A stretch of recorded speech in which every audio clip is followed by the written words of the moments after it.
The Return. Chapter 20. The Nadiv. Keris had taken an instant dislike to the Nadiv lawyer.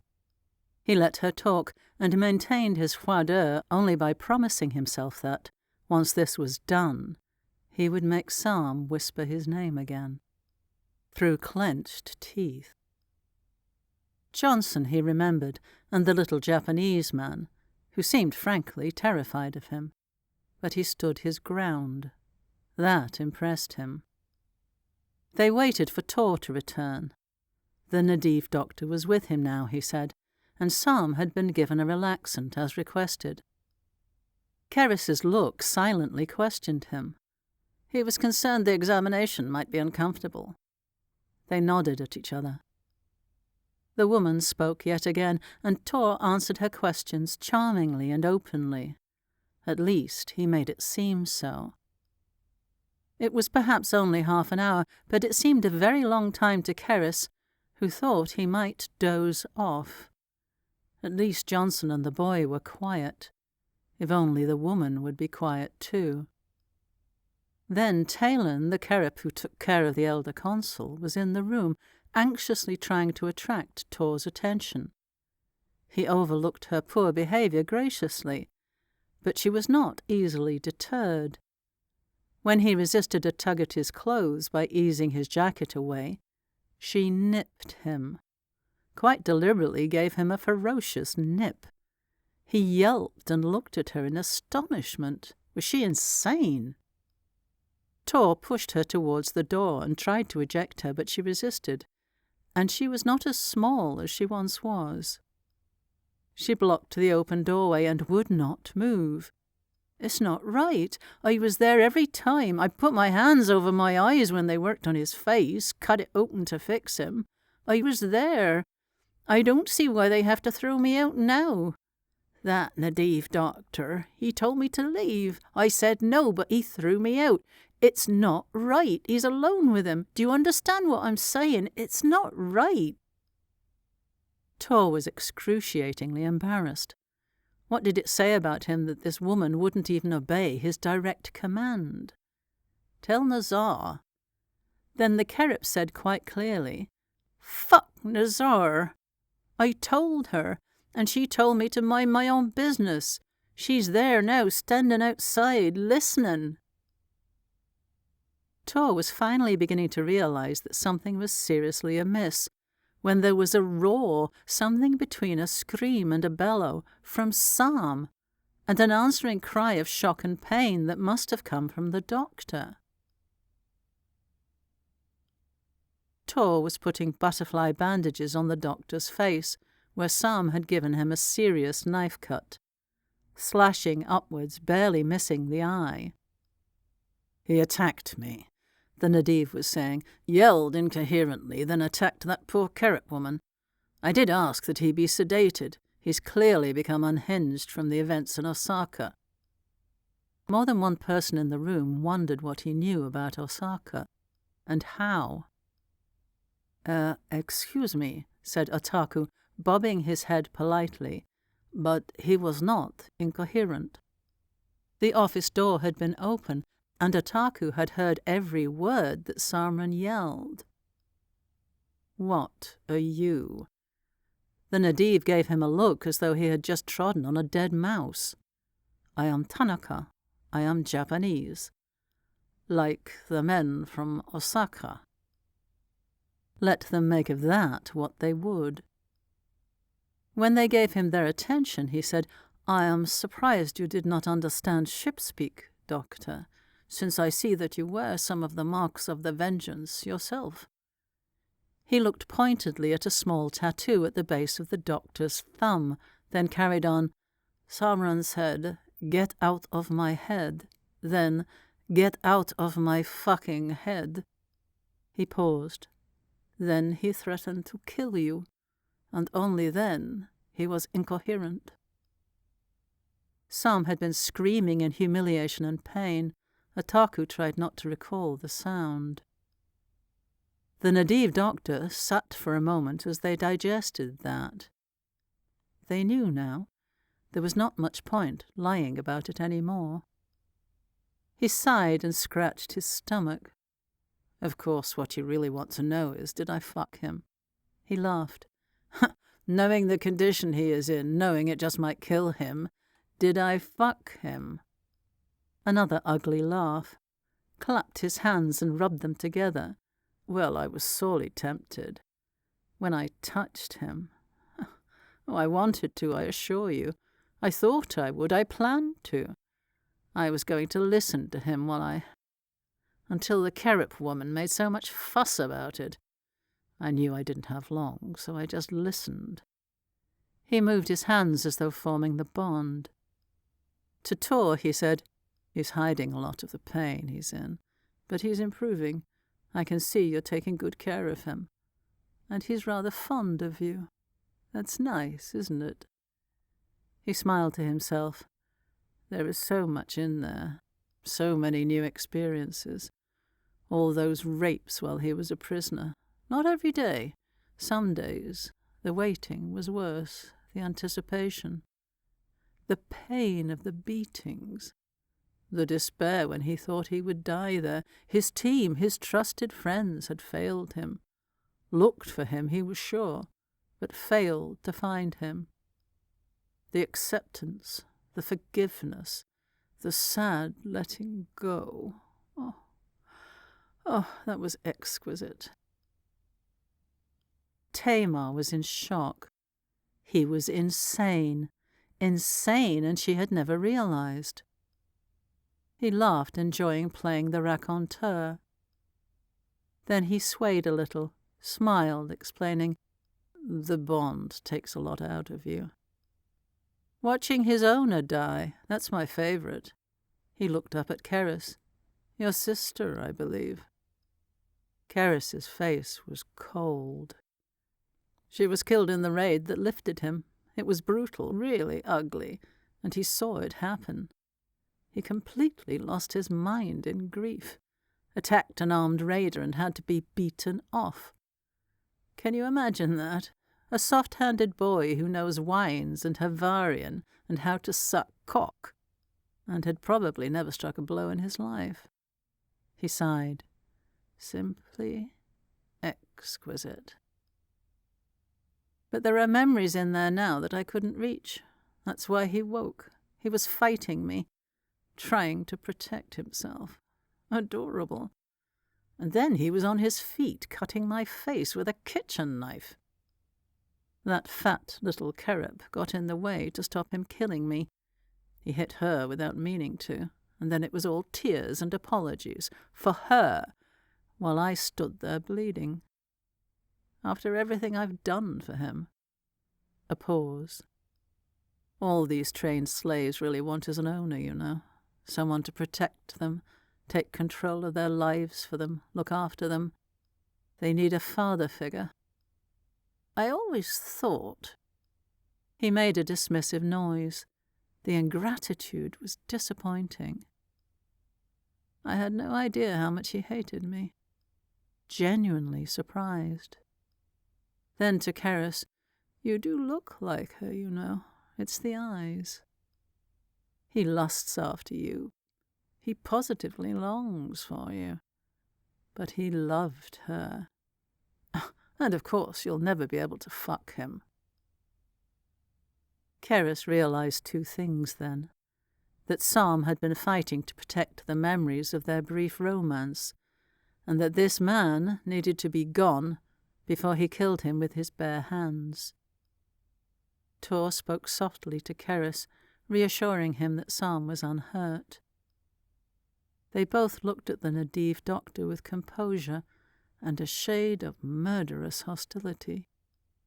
Johnson coughed and suggested that they should come back another day. Ataku nodded in silent relief. They received further assurances that Saam would be protected, cared for, then left as quickly as possible. Both of them were quiet.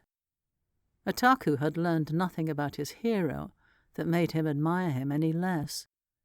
His fantasies were not like Tim's. He would die happy if Saam would hug him and call him his friend. Johnson left pensive. What he had learned about Saam's medical condition weighed heavily on him. He needed to have a serious talk with Artem. He could not begin to imagine how he was going to start that conversation. After he had courteously suggested that the Nadiv should leave now and not look back, Keris sent Tor to fetch Talon and Nazaar. Talon was distressed. "Please don't punish him, my lord. The man was hurting him. He was just defending himself." "He's a wrong, and I told you," she said, looking at Tor. "You put yourself in harm's way." It was a comment on her bravery, not a reprimand, but she went on, "Please, please, my lord, he's never meant to hurt me. He's apologised 5 times. I just can't bear it if he does it again. That sedative is kicked in again now. He'll sleep for hours if you just let him be. Please just let him be." Keris thought. To Nazaar he said, "Why did you ask Tor to sedate Samaran?" "The Nadiv doctor asked me to." "And why did you allow him to send out Talon?" "He wished it that way." Keris looked at her. "Did you know what he was?" "That he's a pervert." "Oh yes, he boasts about it. If you listen, he will tell you all about what's in Samaran's head. The pain, the rapes, how much pleasure it gives him." "Did you know what he would do?" Nazaar looked in his eyes. "No, how could I?" She paused. "But I hoped." And then she smiled. Keris carried the still sleeping Saam to his bed. He laid him out, made him comfortable, then climbed in beside him and folded himself around him. The Kerip's fists were clenched, his arms up around his face, over his head again. Keris hesitated, then gently pulled the arms down until his fists were beneath his chin. He wrapped one large hand around those fists. He wanted to whisper, "You're safe," as he had the first time, but he couldn't make himself say it. Clearly that was not true. He had not kept Samaran safe. He lay for a long time staring into the dark, listening to Saam's breathing, wondering if he should have killed the Nadiv doctor, wondering if he still should, wondering if it was safe once he had recovered to encourage Saam to stay here. Calling the slave servants, giving them extra privileges, a little money. How much of that was real? They were still slaves in their hearts, many of them. But this man was not. He had been a fighter. He had killed Kerahan, Hanath, and he had loved Sefer deeply. In the morning they made love while Saam was barely awake. It was slow and sad, as though both of them realized that their time together was coming to an end. Afterwards he said, "I would like to ask your advice about something." Saam, still flushed and damp, leaned against his chest. "Okay." "The girl Nazaar. She deliberately handed you over to the Nadiv pervert. Had you sedated, saw that you were left alone with him." Saam ran cold. "She doesn't understand what she did. You can't possibly." "You were too generous. She hoped he would hurt you." "And what you want to ask me is, what do I do about her?" In Keris's office, Nazaar, who had been confined to her room, was brought face to face with Samaran. She stood up to him defiantly, Tor behind her, Keris behind Saam. Saam, quiet, looked her directly in the eye and said, "I wanted to ask you something. I want to know if you understand what you did. I want to know what you thought was going to happen when you left me with—" She didn't trouble to let him finish the sentence. "I thought he would fuck you. I thought you would bleed. I hoped you might die." She didn't show a shadow of regret. Saam thought for a moment. "Do you understand what else he did?" He read your mind, your memories. She made it sound trivial. Saam spoke slowly and softly like he was speaking to a child. I was a trained bed slave. I was handed around at social gatherings like a spittoon, a convenient place for guests to relieve themselves. I was still a painted bed slave when I was lifted by raiders. They show you no kindness. They treat you with disgust because you're weak. Only when you are strong enough to fight back, when you are willing to kill them to defend yourself or die in the attempt, only then do they leave you alone. I lost count of the number of times I was raped by the people who rescued me. No part of me was ever mine, no part of me untainted. The only place I was free was in my head. And then that man. He was a doctor on the Vengeance. He helped me. I was grateful. And then he violated me in every way possible. Recalled every foul memory, every awful thing I had tried to forget. Played it over and over again because it excited him, made him hard. Imagine your worst memory, the most terrible thing you have had to survive, put behind you and go on. And now it's not a shadow anymore. It's happening again right now. You can feel the pain, the shame, the grief, the fear. You can smell the sweat and the shit and the blood. You scream, but it's only in your mind.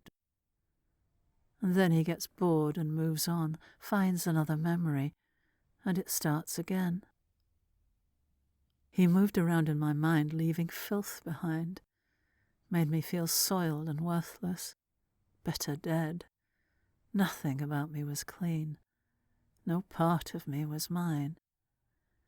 My dreams were full of nightmares I had taken years to put away.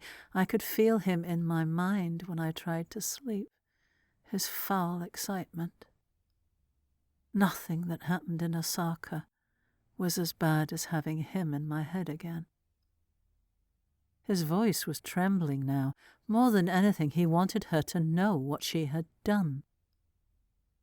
Do you understand what you did? Do you understand who you gave me to? Her face had gone pale. She was fighting it, but she was beginning to understand. She spoke across him to Keris, softly at first, but with each sentence she became more animated, more agitated. I loved you when I left. The kitchen staff still mock me about that. Foolish and ungrateful. I loved you. I knew you could never be mine the way I was yours. I thought it would be better to be free. It wasn't. It was terrible. You took me back, but now you were cold. You had been so kind, so gentle. Now you were indifferent. She was weeping now without making any noise. I watched you take lovers, so many lovers. I watched you go on with your life, without me. You barely noticed me. After more than 2 years together on the Samsa, I didn't matter to you anymore. I meant nothing to you. It is a long time ago now. I thought I had learned to bear it. And then he came, broken and fragile, but so brave in his pain. She bit out the words as though she were angry at Saam's lack of weakness. And so beautiful in your eyes. I watched you hunt him down, seduce him. Once when you kissed me there was sweet fruit in your mouth you don't even like. I knew I was tasting him. There was real rage in her face. The mask of control was all but gone. I smelled his sweat on you. Sometimes you were inside me and your eyes were... You were somewhere else. You were thinking about him, imagining you were with him. I wanted him dead. She was crying openly, almost yelling. because I am not a thing, not a toy you can discard. I can't. I can't. She was struggling to breathe, and then she screamed and flew at Keris, meaning to tear his face with her fingernails, rip out his eyes. Saam intercepted, body-blocked her, held her while she screamed and raged and struggled. He had seen this coming, had seen it before when Shah finally lost his mind, and knew a little of how to deal with it. He kept his face turned as much as possible so that she could not hurt him, but he shook his head when Tor looked like he might try to intervene. She howled and strained and stormed as he held her, said gently to her, "No, you can't touch him. If you strike him, it ends here." No Hanath noble could forgive such an attack. It was perhaps only a minute before she stopped raging and began sobbing, finally leaning into Saam's arms as he knelt, holding her in his lap, comforting her. He felt some part of the blame for this. He had known that she was around, but was simply so happy that he did his best not to notice her. He had yearned so long to find home, to belong to someone, not as a slave. Ven was wrong about that. But to belong to someone in his heart. It had made him selfish. He remembered the time Keris had said, "I won't need you tonight." He hadn't seen the person he spoke to, but he knew that he smelled the faintest scent of Xonak. He had not wanted to know. He had chosen not to know. But he had always known that you cannot be truly happy at someone else's expense. And now he was ashamed. When Tor sedated her and carried her out, Keris walked across and looked down at him. "You'll need help with her," he said. "We have people who specialize." "Come to bed." Keris lifted him to his feet, looked into his eyes. He was aware now that he had handled this badly, selfishly, that his revenge for her rejection of him had been petty and cruel. The punishment for his hurt pride had been too severe. Changes would have to be made. Perhaps sacrifices. "I am responsible for her," he said, and Saam nodded, both of them deeply saddened. "Come to bed, Samran." And he carried him there.